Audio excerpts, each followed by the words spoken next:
प्रतिपक्ष को सुन रहा था। नेता प्रतिपक्ष ने कहा कि अगर हम इंडी अलायंस की सरकार बनाते तो हमारा भाषण किस प्रकार का होता, उस भाषण के विषय में आज मैं संबोधन करूंगा। यहां सभी गणमान्य लोग बैठे हुए हैं, हिंदी समझते हैं और हिंदी में एक मुहावरा है, अगर चाची की मूंछ होती तो वो चाचा कहलाती, अगर चाची की मूंछ होती तो वो चाचा कहलाती, अब चाची की मूंछ नहीं है तो वो चाचा नहीं हो सकती। तो ये इंडी अलायंस की सरकार बनेगी और फिर वो भाषण लिखेंगे और वो भाषण हमें सुनाएंगे, यह मौका कभी आने वाला नहीं है। और वैसे सभापति महोदय, ये कोई बोल रहा है चाची 420, वैसे ये शब्द प्रयोग करना शायद प्रतिबंधित होगा, मगर सबसे महत्वपूर्ण विषय है कि ये इंडी अलायंस क्या है। अभी दिल्ली के चुनाव चल रहे हैं, कल दिल्ली का चुनाव है। अब इंडिया अलायंस को लेकर किस प्रकार की भ्रामक स्थिति बनी हुई है आप देखिए। नाम लेना मना है, इसलिए बिना नाम लिए ही मैं बता देता हूं। टी शर्ट और मफलर के बीच लड़ाई चल रही है। टी शर्ट भी इंडिया अलायंस में है और मफलर भी इंडिया अलायंस में है।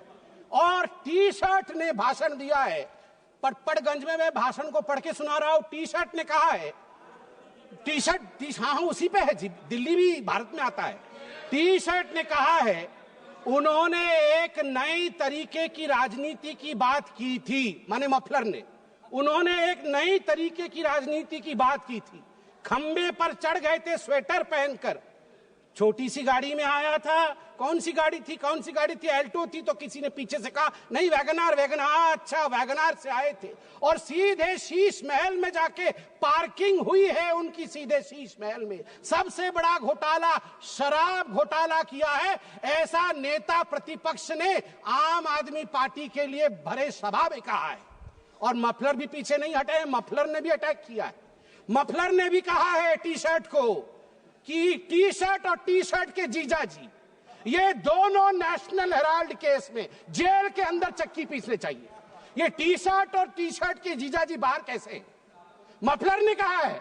अब आप बताइए, अगर इंडिया अलायंस के अंदर ये आप इनके रिश्ते को चाइनीज नूडल्स, ये नूडल्स भी इतना कॉम्प्लिकेटेड नहीं है जितना इनके इंडिया अलायंस का रिश्ता कॉम्प्लिकेटेड है। ऐसे में ये सपना देख रहे हैं कि कभी इनकी सरकार बनेगी तो वो भाषण करेंगे। आज चीन के विषय में तो 34 बार चीन का नाम लिया गया। चीन में मैन्युफैक्चरिंग, चीन में प्रोडक्शन, सब कुछ बताया गया। आज मैं हकीकत रखना चाहता हूं। सभापति महोदय, अटल बिहारी वाजपेयी जी की सरकार, मैं कागजात लेके आया हूं मैन्युफैक्चरिंग का। चीन की मैन्युफैक्चरिंग की बढ़ाई कर रहे थे आदरणीय राहुल जी। 2004 में अटल बिहारी वाजपेयी जी के कार्यकाल में India China bilateral trade had set a new record with a total trade touching $13.6 billion and India was enjoying a comfortable trade surplus of $1.75 billion।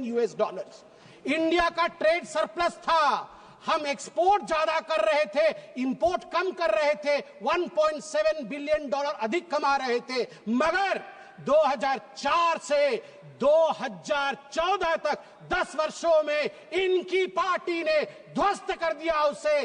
25 गुना जो डेफिसिट होता है, ट्रेड डेफिसिट, वो बढ़ा के रख दिया इंडिया और चाइना के बीच में। मैं आज सवाल पूछना चाहता हूं, यही करार हुआ था क्या? ये जो दोनों गए थे चीन में, MOU साइन हुआ था शी जिनपिंग के साथ, राहुल गांधी जी ने किया था क्या? यही करार किया था? आप बताइए। अब अनएम्प्लॉयमेंट के विषय में बातचीत हुई थी। अनएम्प्लॉयमेंट का रिकॉर्ड यहां मैं स्ट्रेट रखना चाहता हूं। RBI, KLEMS, capital, labour, energy, material और सर्विसेज, इसके माध्यम से देश का एम्प्लॉयमेंट निर्धारित होता है। मैं आपको यहां आंकड़े दे दूं, जहां 2004 से 14 के बीच जब यूपीए की सरकार थी तो मात्र 2.9 करोड़ नौकरी दी गई थी। वही मोदी जी के 10 वर्ष के कालखंड में 2014 से 2024 के बीच 17 करोड़ की नौकरी दी गई है। 2.9 करोड़ वर्सेस 17 करोड़। यूपीए की कार्यकाल में एम्प्लॉयमेंट का ग्रोथ रेट मात्र 6% था और वही मोदी जी के कार्यकाल में 10 वर्षों से एम्प्लॉयमेंट का रेट 6% से बढ़ के 36%, 36% हुआ है। और कल राहुल गांधी बोल रहे थे कि यूपीए भी फेल हुई, एनडीए भी फेल हुई। अरे राहुल जी, यूपीए तो फेल हुई, आप फेल हुए मतलब यूपीए, वो आप जो है वो 8 तारीख को फेल होगी। आप तो फेल हुए ही हुए हैं, मगर हम डिस्टिंक्शन के साथ पास हुए हैं, डिस्टिंक्शन के साथ। युवाओं के बारे में राहुल जी बोल रहे थे, इंडिया स्किल रिपोर्ट पढ़िए साहब, India skill report, youth employment of graduates singularly and drastically increase from 33.95% in 2013 to 54.81% in 2024। ये जंप है, ये छलांग है मोदी जी के अंतर्गत। सभापति महोदय, अधिक समय नहीं लूंगा, मैं आपको 2 और छोटे छोटे विषय हैं, गंभीर विषय है, वो रखना चाहता हूं। एक विषय है चीन को लेकर।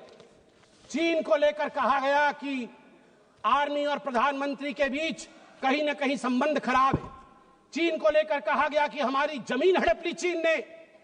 38,000 वर्ग किलोमीटर, 38,000 स्क्वायर किलोमीटर भारतवर्ष का जमीन चचा नेहरू ने चीन को दिया था।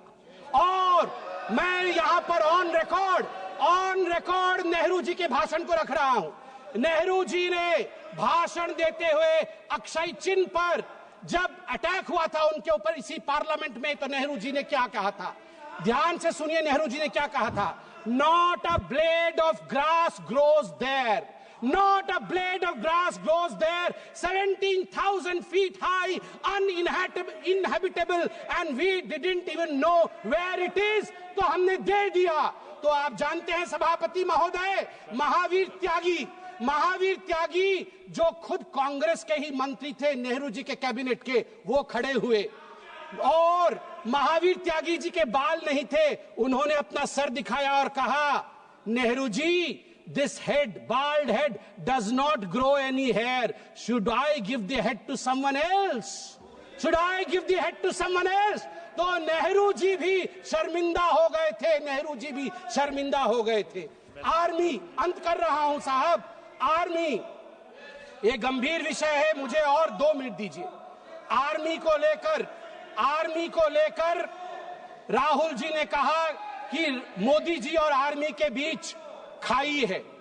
मैं 2012 के एक आर्टिकल की ओर जो इंडियन एक्सप्रेस में छपा था, आपका ध्यान आकृष्ट करना चाहता हूं, हर किसी को वो आर्टिकल पढ़ना चाहिए। The January night Raisina hill was spooked, 2 key army units moved towards Delhi without notifying government। और इस आर्टिकल में कहा गया है, मनमोहन सिंह जी को और गांधी परिवार को लगा था कि आर्मी तख्ता पलट कर रही है। अंत में द्रौपदी मुर्मू जी जो महामहिम राष्ट्रपति है, वो मेरे राज्य से आती है, वे उड़ीसा से आती है। इसलिए जब उनको पुअर लेडी और पुअर थिंग कहा जाएगा, उड़िया अस्मिता कभी चुप नहीं रहेगा। मैं बोलूंगा, ऐ जगदम्ब मदम्ब कदम्ब हवन प्रियवासिनी हासरते शिखरि शिरोमणि तुंग हिमालय शृंग निजालय मध्य गते मधु मधुरे मधु कैटभ भंजिनी रासरते जय जय हे महिषासुर मर्दिनी रम्य कपर्दिनी शैलसुते। भारत की नारी दुर्गा है और यहाँ शिव जी की बात राहुल जी करते हैं, आदि देव शिव है, आद्य शक्ति माँ दुर्गा है। याद रखिए, हमारी राष्ट्रपति आदिवासी है, आदि काल से जिसके ऊपर जल, जमीन और इस पूरे जंगल का आशीर्वाद हो, उनको बेचारा कहना उचित नहीं है। और याद रखिए, जगन्नाथ जी की भूमि से आती है, द्रौपदी मुर्मू जी जगन्नाथ जी की भक्त है और जगन्नाथ महाप्रभु जिसके पीछे खड़े हैं, वो भक्त कभी बेचारा नहीं हो सकता है। जहां जहाँ पछारे जगन्नाथ छिड़ा है चंती से राष्ट्रपति केबे भी बेचरा है पारिबो नहीं। आज मु कहबाकू चाहे 4.5 कोटी ओडियान को पक्षरे 4.5 कोटी ओडियान को मौड़मणि होचंती महाप्रभु जगन्नाथ भक्त होचंती द्रौपदी मुर्मू को बेचरा कहचंती सोनिया गांधी कौन जानती द्रौपदी मुर्मू को विषय रे सोनिया गांधी को विरुद्ध रे प्रिविलेज बसरासु आ सोनिया गांधी क्षमा याचना करंतु। आज 4.5 कोटी ओडिया द्रौपदी मुर्मू पछरे पूरा ठिया होचंती महाप्रभु जगन्नाथ का आशीर्वाद अछि। जय जगन्नाथ। माननीय सदस्य श्री उमेदराम बेनीवाल जी महोदय, आपने मुझे राष्ट्रपति जी महोदया के अभिभाषण पर बोलने का अवसर प्रदान किया। मैं आपका हृदय से आभार व्यक्त करता हूं। साथ ही हमारे नेता LOP राहुल जी का भी धन्यवाद